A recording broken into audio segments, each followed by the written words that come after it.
आज प्रदेश की राजधानी जयपुर में आज दूसरा दिन है।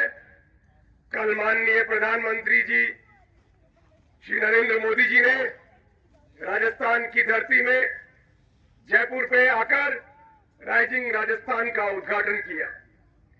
राइजिंग राजस्थान, उन्होंने कहा कि राइजिंग राजस्थान के बहाने हमने विदेशी जो बिजनेसमैन है, बड़े बड़े कंपनियों के मालिक हैं, उनको बुलाया गया है। हमारे प्रवासी राजस्थानी जो हमारा प्रदेश छोड़ के विदेशों में बड़े बड़े बिजनेस कर रहे हैं, उनको बुलाया गया है। और अब ये लोग जब राजस्थान की धरती पर आए हैं तो राजस्थान की धरती में लगभग 35 लाख करोड़ का निवेश करेंगे। बहुत बहुत धन्यवाद, बहुत बहुत साधुवाद, तालियों से स्वागत है सबका। माननीय प्रधानमंत्री जी ने यह भी कहा कि ये राजस्थान है और राइजिंग राजस्थान राइज तो करेगा ही। ये राजस्थान के जो लोग हैं वो रिलायबल भी है और रिसेप्टिव भी है, मतलब उन पे हम विश्वास कर सकते हैं।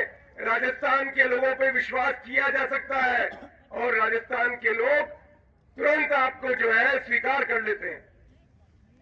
माननीय मोदी जी, आपने राजस्थान के लोगों को बहुत अच्छे तरीके से पहचाना है कि राजस्थान का जो व्यक्ति है, राजस्थान की जो जनता है, वो सबके विश्वास के लायक है। वो किसी के साथ धोखा नहीं करती है और जो भी उसके पास आता है उसको अपनी बाहों में समेट लेती है। लेकिन ये राजस्थान की धरती है, ये महाराणा प्रताप की धरती है। अगर राजस्थान की जनता की पीठ में खंजर घोंपा जाएगा तो राजस्थान की जनता जवाब भी देना जानती है। मोदी जी, जवाब भी देना जानती है। राइजिंग राजस्थान के बहाने बड़े बड़े उद्योगपतियों को बुलाया गया है। बड़े बड़े उद्योगपतियों को बुलाकर ये राजस्थान का सब्ज बाग दिखाया गया कि ये राजस्थान है, आइए राजस्थान की धरती पे पैसा लगाइए, हमको पैसा दीजिए और राजस्थान की धरती पर आप अपना काम करिए। राजस्थान की धरती आई कहां से? ये राजस्थान की धरती आई कहां से? ये राजस्थान की धरती किसान के पास में है, किसान के पास में। कौन है राजस्थान की धरती का मालिक? किसान। कौन है राजस्थान की धरती का मालिक? किसान। अरे थोड़ा जोर से बोलिए, पुलिस वालों को तो पता चलना चाहिए। जोर बोलो, जोर। कौन है राजस्थान की धरती का मालिक? किसान। तो मोदी जी किसान की धरती को लूटकर यहाँ पर विदेशियों को नहीं बैठने देंगे। ये किसान को कमजोर समझते हो? हमारे पुलिस के भाई बैठे हैं, इनकी भी कहीं ना कहीं जमीनें होगी। ये राजस्थान की धरती राजस्थान के किसानों के पास में है और राजस्थान की धरती में अगर आपको कोई उद्योग लगाना है तो किसान की परमिशन लेनी पड़ेगी। मोदी जी, बिना किसान की परमिशन लिए क्या आप कोई उद्योग नहीं लगा सकते। ये नींदर का किसान है, यहाँ से जो चिंगारी निकली है वो चिंगारी पूरे भारत में जाएगी। ये नींदर का किसान हिंदू भी है, हिंदू नहीं है मोदी जी। नींदर का किसान हिंदू है, हिंदू, और किसी कीमत पर पीछे हटने वाला नहीं है। ये लूट पहले मुगलों ने भारत को लूटा, मुगलों ने भारत को लूटा लेकिन किसानों को नहीं लूटा। भारत की जनता को लूटा, हमारी बहन बेटियों को लूटा, लेकिन राजस्थान और भारत की जमीन को नहीं लूट पाए क्योंकि जमीन किसानों के पास में थी। फिर अंग्रेज आए, अंग्रेजों ने भी भारत को पूरा पूरा लूटने की कोशिश की, पूरा जीजा लगा दिया, लेकिन धरती पर किसान बैठा था, इसलिए अंत में उनको यहां से भागना पड़ा। इस धरती का मालिक किसान है। लेकिन मुगल चले गए, अंग्रेज चले गए, लेकिन अब जो सरकार आई है लोकतंत्र के नाम पर, वो उनसे भी बड़ी बेहतर सरकार है।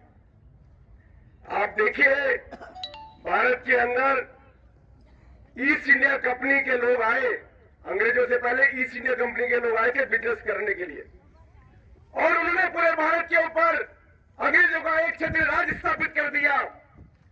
दुर्भाग्य है इस देश का कि अब इस देश के लोग बाहर से विदेशी कंपनियों को बुला रहे हैं और किसान की जमीन को लूटकर उन विदेशियों के हाथों में खुद अपने हाथों से दे रहे हैं। इससे बड़ी शर्म की बात क्या हो सकती है?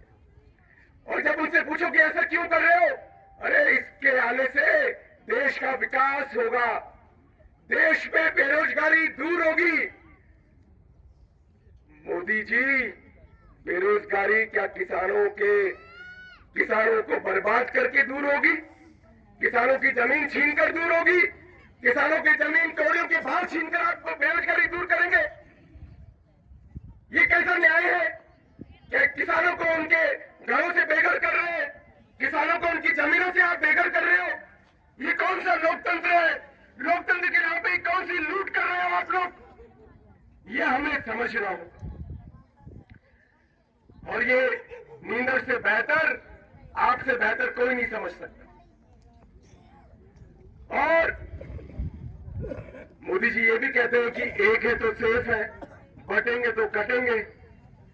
मोदी जी से मैं ये कहना चाहता हूं, हमारी राजस्थान सरकार से कहना चाहता हूं, भारत की सरकार से कहना चाहता हूं, अगर जमीनों की इतनी कमी पड़ गई है तो किसानों की जमीन क्यों लूटते हो? बगल में ये पाकिस्तान और बांग्लादेश हमारी जमीन है, कब्जा कर लो कब्जा। अगर अपनी मां का दूध पिया है तो पाकिस्तान और बांग्लादेश में कब्जा करके देखो, उनकी जमीन छीन कर देखो जो हमारी जमीन है। लेकिन मिला कौन? गरीब किसान। गरीब किसान की जमीन छीन लो। गरीब किसान आपका कुछ नहीं बिगाड़ सकता, क्योंकि उसने आपको अपना माई बाप मानकर वोट दे दिया और आपने अपनी सरकार के दम पर, प्रशासन के दम पर, अंग्रेजों के कानूनों के दम पर उसकी जमीन छीन रहे हो आप, और उन्हीं अंग्रेजों को लाकर वापस यहाँ बिठाने का आपका प्रयास है। ये हम नहीं चलने देंगे, ये हम बर्दाश्त नहीं करेंगे, हम ये होने नहीं देंगे। नगदा सिंह तुम संघर्ष करो, नगदा सिंह तुम संघर्ष करो। अगर हम हिंदू हैं तो हमारे अंदर जो खून बह रहा है उस खून में फड़फड़ाहट होनी चाहिए। अब समय आ गया है, अगर अभी नहीं जगेंगे तो कब जगेंगे? आप तो हिंदू हो ना, नींदर के किसान तो हिंदू हैं, तो उनको नींदर से क्यों खदेड़ा जा रहा है? मैं पूछना चाहता हूं आप लोगों से, आप सब हिंदू हो तो सरकार जो कि हिंदुओं की सरकार होने का ढोंग कर रही है, जो ये कहते हैं कि हम राम के वंशज हैं, हम राम का नाम लेकर आगे बढ़ेंगे, तो मैं उन राम मंदिर की स्थापना करने वाले तथाकथित हिंदुओं से पूछना चाहता हूं कि नींदर के किसान हिंदू है या मुसलमान? और अगर वो हिंदू है तो उनको क्यों खदेड़ा जा रहा है? उनके साथ क्यों जोर जबरदस्ती करी जा रही है? उनकी जमीनों को क्यों छीना जा रहा है? सब ढकोसला है, ढकोसला। मुंह में राम, बगल में ये कैसा हिंदुस्तान है? ये कैसा हिंदुस्तान है कि मुंह में राम है और बगल में छुरी ये राम के लोग हैं, तो इनके साथ अन्याय क्यों कर रहे हो आप लोग? पेपर पढ़ते हो आप लोग? पेपर तो पढ़ रहे होंगे ना आप लोग, या वीडियो देखते हो, न्यूज देखते हो, सब कुछ पूरे मैंने तो अभी, मेरे को टाइम मिला नहीं, लेकिन थोड़ा बहुत देखता हूं तो दिख रहा है राजस्थान में जगह जगह लोग जो है रैलियां निकाल रहे हैं कि साहब बांग्लादेश में हिंदुओं पे अत्याचार हो रहा है। अत्याचार बांग्लादेश में हो रहा है और रैलियां कहां निकाल रहे हैं? राजस्थान में निकाल रहे हैं।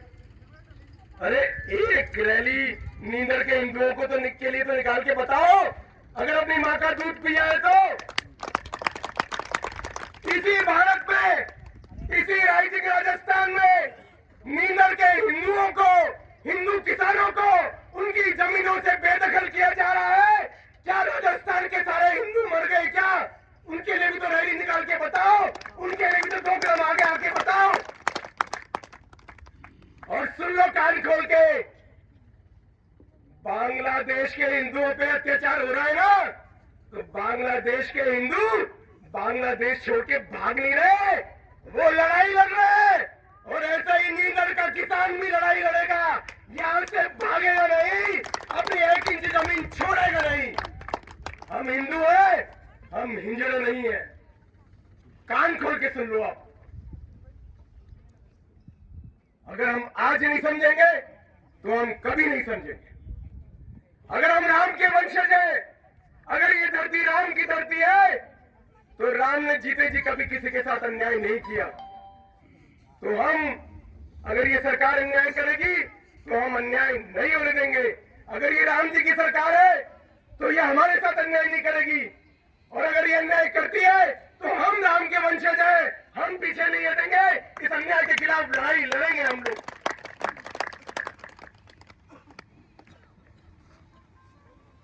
तो मेरा आप सबसे यही कहना है, ये लड़ाई 15 साल से चल रही है। आज हम 1 दिन 2 दिन की लड़ाई नहीं है हमारी, आज 15 साल हो गए। 15 साल से सरकार उस पाले में हमें पाला देकर खड़ी है और हम सरकार को पाला देकर खड़े हैं। सरकार में हिम्मत है तो हम हिंदू किसानों के ऊपर कब्जा करके बताए। हम सरकार को बता देंगे कि अगर हिंदुओं को छेड़ा जाएगा, हम किसानों को छेड़ा जाएगा, तो ये नींदर का किसान सरकार की ईंट से ईंट बजा देगा। सरकार जमीनें लेना भूल जाएगी, सरकार जमीनों में कब्जा करना भूल जाएगी, सरकार को उल्टे पैर पीछे जाना पड़ेगा। नगदर सिंह तुम संघर्ष करो, हम तुम्हारे साथ हैं। नगदर सिंह तुम संघर्ष करो, हम तुम्हारे साथ हैं। जितने भी लोग आप देख रहे हैं, मैं लगातार आप लोगों के यहां से मुझे आवाज आती है। आप ही के लोग मुझे बताते हैं कि अभी भी हमने नारा दिया था कि पूरा गांव एक हो जाए। पूरा गांव तो बीजेपी के लोगों का हो गया, और बीजेपी ने, मोदी जी ने नारा दिया है एक है तो सेफ है, और मोदी जी ने नारा दिया है कि मोदी है तो मुमकिन है। अरे मोदी है तो हमारी जमीन बचेगी भाई, क्योंकि मोदी ने कहा कि मोदी है तो मुमकिन है।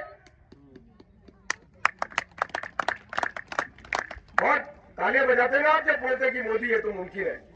अरे तो मोदी है तो मुमकिन है, जमीनें बचेगी, 1 इंच जमीन सरकार को नहीं मिलेगी। लेकिन फिर भी अभी भी मुझे आवाज आती है कि गाए बगाए हमारे जो साथी हैं,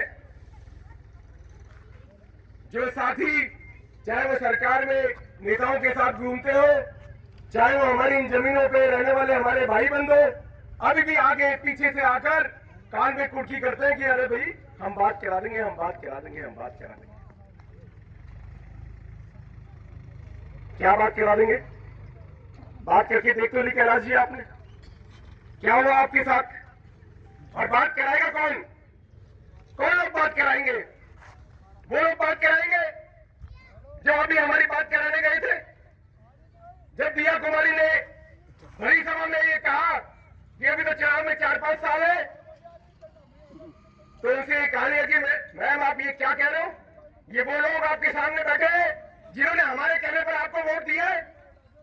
क्या राजनेता को ये बात शोभा देती है? लेकिन आपके वो भाई वहां पर चुपचाप खड़े रहे। पड़ोसी के घर में आग लगती है ना, तो आपके ऊपर भी इसकी लपटें आएगी आएगी। हमारे साथ हमारा अपमान वहां पे किया गया।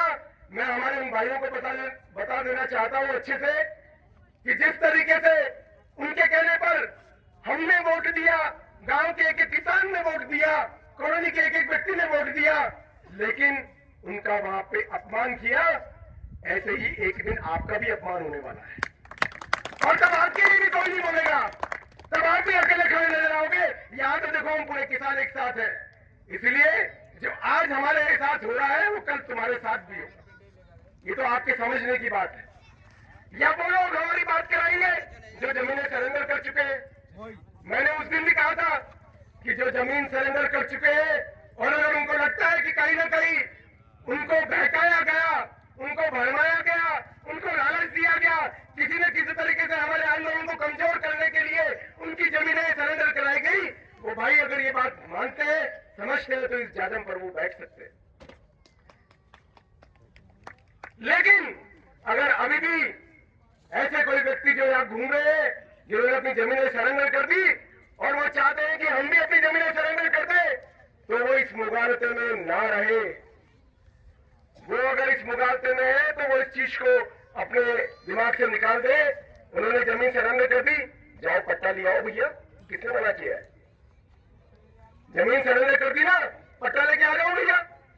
पहले अपना पट्टा लेके आ जाओ, दिखा दो कि साहब फलाने खसरे में फलानी जगह मेरे को तो अलाउट हो गया, मैं आप चाहे तो आपकी भी अलाउट करा सकता हूँ। क्या है उसके पास भाई? क्या मिला उसको?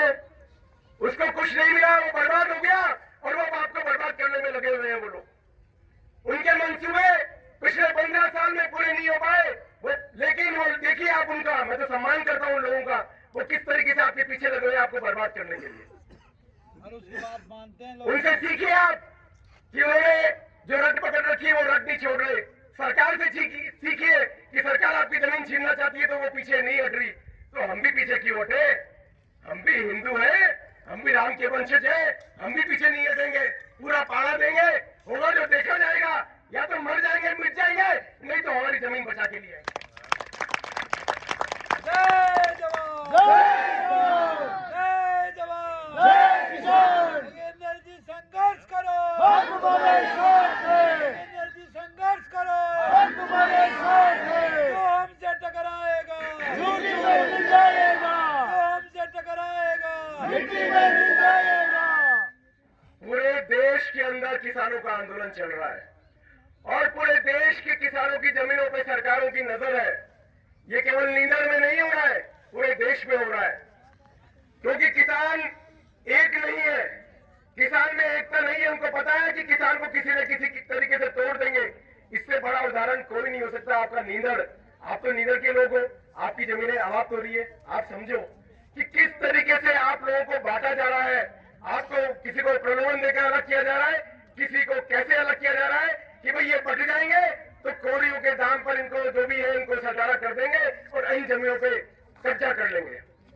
अगर 35 लाख करोड़ का निवेश राजस्थान में हो रहा है तो बदलाल जी ये भी 30,000 करोड़ की जमीन है, ठेंगा ही नहीं मिलेगा आपको यहाँ से।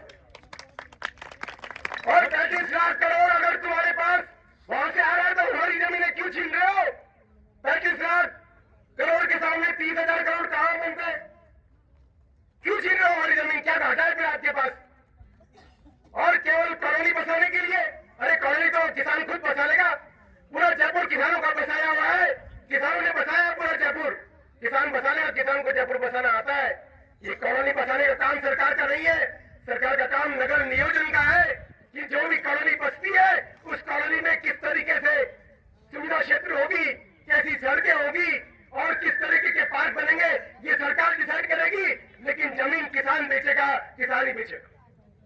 और अगर सरकार को अगर जमीन चाहिए किसानों की तो सरकार को जमीन के बदले में दुगनी जमीन किसान को देनी होगी। उसकी जमीन का 4 गुना दाम किसान को देना पड़ेगा और वो भी किसान की सहमति होने के बाद। ये अधिकार हमने नहीं लिया, ये हमें कानून ने अधिकार दिया है कि बिना किसान की सहमति के सरकार हमारी जमीन नहीं ले सकती है। और ये लड़ाई हम लड़ेंगे क्योंकि जिस कानून को अंग्रेजों ने बनाया उस कानून को तुमने 2013 में बदल दिया। तो जब तुमने कानून बदला तो क्यों बदला? और अगर बदला है तो उस कानून को तुमको यहाँ पे भी लागू करना पड़ेगा। हमारी जमीन उसी कानून के तहत, उसी कार्रवाई के तहत अवाप्ति की श्रेणी में आएगी और अवाप्ति की प्रक्रिया शुरू होने पर हम हमारे अधिकार का प्रयोग करेंगे।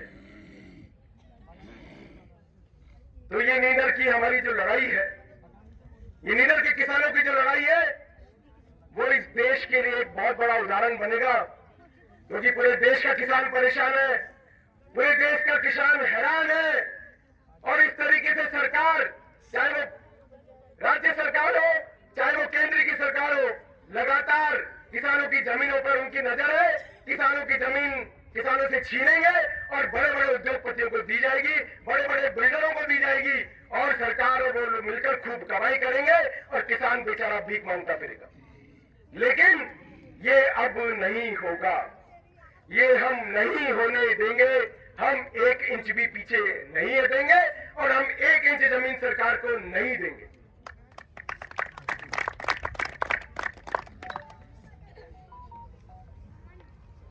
रघुकुल रीति सदा चली आई, प्राण जाए पर वचन न जाए।